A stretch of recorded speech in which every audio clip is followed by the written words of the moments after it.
اس آبدوز کو کشتی کو ڈوبنے نہیں دیتی۔ فرمایا کہ یہ طاقت انسان کو کس نے دی؟ وہ اللہ رب العزت ہی ہے جو طاقتیں اور قدرتیں رکھنے والا ہے۔ حضرت امام اعظم ابو حنیفہ علیہ رحمہ جب ایک مرتبہ وجود باری تعالیٰ کے منکرین ان کے ساتھ تبادلہ خیالات کرنے کے لیے انہوں نے آنا تھا، ٹائم جو طے ہوا، حضرت امام اعظم اس ٹائم کے حساب سے لیٹ پہنچے، تاخیر سے، تو وہ لوگ ان سے کہنے لگے کہ ہمارا تو آپ کے بارے میں یہ ایک تصور تھا کہ آپ بڑی ڈسپلنڈ لائف گزارنے والے ہیں، لیکن آپ تو بہت تاخیر کے ساتھ لیٹ پہنچے۔ تو حضرت امام اعظم نے ان سے کہا کہ ابھی میں نے آنا تھا، لیکن میں نے ایک عجب منظر دیکھا، میرے اور آپ کے درمیان ایک ندی پڑتی تھی اور کشتی کے بغیر سفر ہو نہیں سکتا تھا۔ میں وہاں پہنچا تو کشتی کوئی موجود نہ تھی، لیکن میرے دیکھتے ہی دیکھتے ایک درخت کٹا، اس سے باقاعدہ لکڑی کے پھٹے بنے اور پھر وہ پھٹے خود بخود جڑے، کشتی بنی، اور میں اس کشتی پر آیا، وہ کشتی بغیر ملاح کے چل کے مجھے یہاں لے کے آئی۔ اس سارے پروسیس میں تاخیر ہوئی۔ انہوں نے کہا کہ ہم نے تو آپ کو دانا اور عقل مند سمجھ کر انتخاب کیا تھا کہ آپ کے ساتھ ہم ڈسکشن کریں گے اپنے مسائل کے حوالے سے، لیکن آپ تو اتنی احمقانہ بات کر رہے ہیں۔ بھلا یہ ممکن ہے کہ ایک درخت خود بخود کٹے، اس کے پھٹے خود بخود بنے، اس سے خود بخود کشتی بنے، اور پھر وہ کشتی بغیر ملاح کے اور چلانے والے کے آپ کو دریا کنارے لگا دے؟ امام صاحب مسکرائے اور مسکرا کے فرمایا یہی تو میں تمہیں سمجھانا چاہتا ہوں، یہ تو عقل کے اندھو سوچو۔ اگر ایک درخت خود نہیں کٹتا، اگر ایک چھوٹی سی کشتی کسی بنانے والے کے بغیر خود نہیں بنتی، تو سوچو یہ پوری کائنات کا جو نظام چل رہا ہے یہ کسی چلانے والے کے بغیر کیسے چل سکتا ہے؟ یہ کائنات کسی بنانے والے کے بغیر کیسے معرض وجود میں آ سکتی ہے؟ اللہ تعالیٰ نے اپنے وجود کے یہ دلائل، اپنی قدرت کے یہ دلائل قرآن پڑھنے والوں کے سامنے یہاں رکھے۔ سور پھونکے جانے کا ذکر قرآن مجید میں بہت سارے مقامات پر ہوا، ان میں سے ایک مقام یہ بھی ہے، کہا جاتا ہے کہ سور اسرافیل 2 دفعہ پھونکیں گے۔ ایک کو قرآن مجید نے نفخہ صاعق کہا، مطلب یہ کہ جس وقت وہ سور پھونکا جائے گا تو جتنے زندہ لوگ ہوں گے وہ بے ہوش ہوں گے، بے ہوش ہونے کے بعد موت کی وادی میں اتر جائیں گے۔ اور دوسرا نفخہ بعث اسے کہا جاتا ہے، دوبارہ جب 40 سال کے عرصے کے لگ بھگ بعد حضرت اسرافیل سور پھونکیں گے تو تمام انسان قبروں سے زندہ ہو کر کے اٹھ جائیں گے، قیامت برپا ہو جائے گی اور تمام کے تمام انسان اللہ تعالیٰ کی بارگاہ میں حاضر ہوں گے۔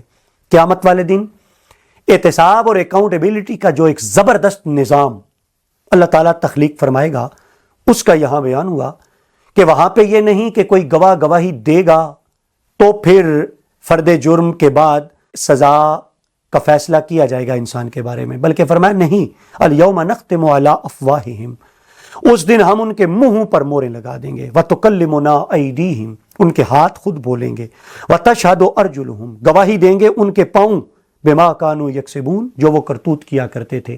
معنی یہ کہ یہ احتساب کا ایک زبردست نظام ہوگا، انسان کے اپنے اعضاء اس کے خلاف گواہی دیں گے کہ یہ ہمیں اللہ کی نافرمانی کے ان کاموں کے لیے استعمال کیا کرتا تھا۔ معنی یہ کہ قیامت والے دن کوئی راہ نجات نہیں ہوگی، کوئی چھٹکارے اور فرار کا راستہ نہیں ہوگا۔ نجات کی ایک ہی صورت ہے، وہ اللہ اور اللہ کے رسول کی اطاعت کا راستہ ہے۔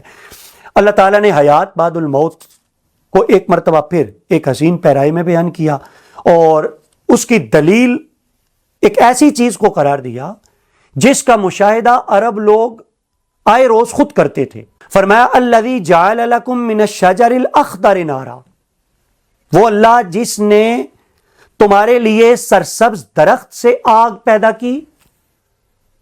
اب درخت اور وہ بھی سرسبز، اور اس سے آگ کا پیدا ہونا، یہ 2 درخت تھے عربوں کے ہاں، ایک کو مرح اور دوسرے کا نام غفار یا غفار رکھا تھا۔ دلچسپ بات یہ کہ یہ اتنے تر و تازہ درخت ہوتے کہ ان کی چھال کو دبایا جاتا تو پانی نہیں چڑھتا، لیکن جب ان 2 درختوں کو آپس میں رگڑا جاتا تو اس سے آگ پیدا ہوتی، اور آگ کے شعلوں کا وہ خود مشاہدہ کرتے۔ اللہ تعالیٰ نے اس کو دلیل بنایا، فرمایا وہ رب جو سرسبز و شاداب درخت جن کے اندر تری اور پانی ہے۔ اس آیت کو جو آیت کریمہ نمبر 84 ہے سورہ صافات کی، اگر اس کے ساتھ مربوط کریں تو قلب سلیم کی بھی سمجھ میں آتی ہے کہ قلب سلیم کون سا دل ہوتا ہے۔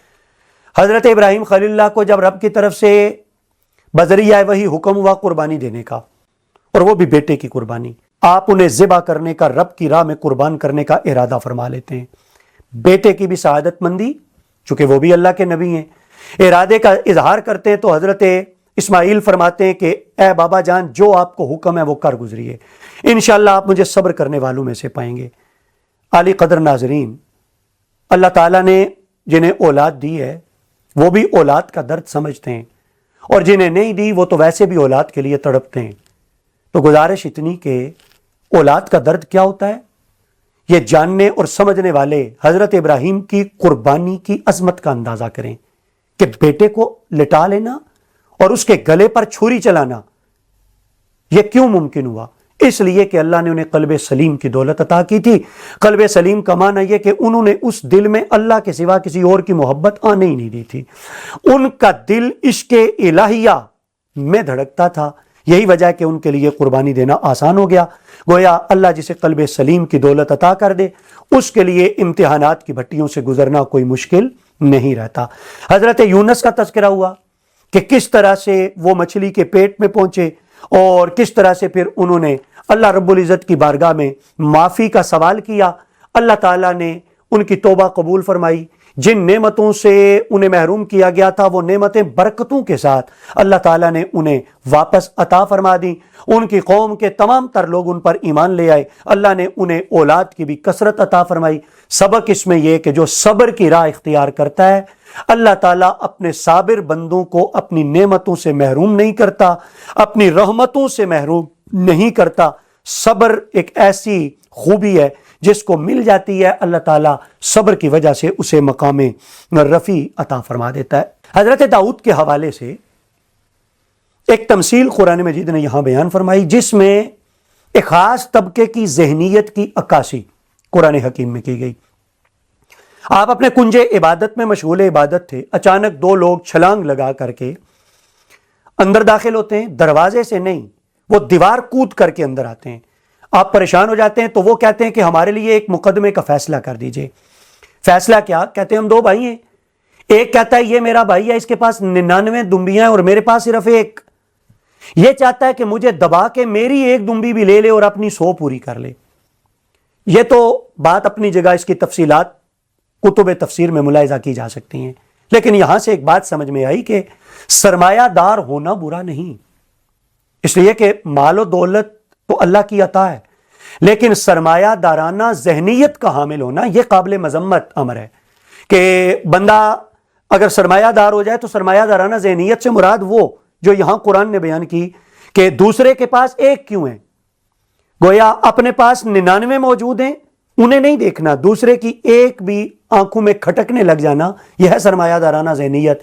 قرآن حکیم نے ذہنیت کی مذمت کی، سبق یہ سکھایا کہ رزق کس کو کتنا ملا یہ رب کی تقسیم ہے، اور دانائی کا تقاضا یہ ہے کہ انسان اللہ کی تقسیم پر راضی ہو جائے اور جس کو جو ملا وہ اس پر قناعت کرے، اللہ رب العزت کا شکر ادا کرے۔ اس لیے کہ آگے چل کے فرمایا کہ اللہ تعالیٰ اپنے بندوں سے ناشکری پر کبھی راضی نہیں ہوتا، ہاں جو شکر کرنے والے ہیں انہیں اللہ تعالیٰ اپنی رضا کی دولت عطا فرما دیتا ہے۔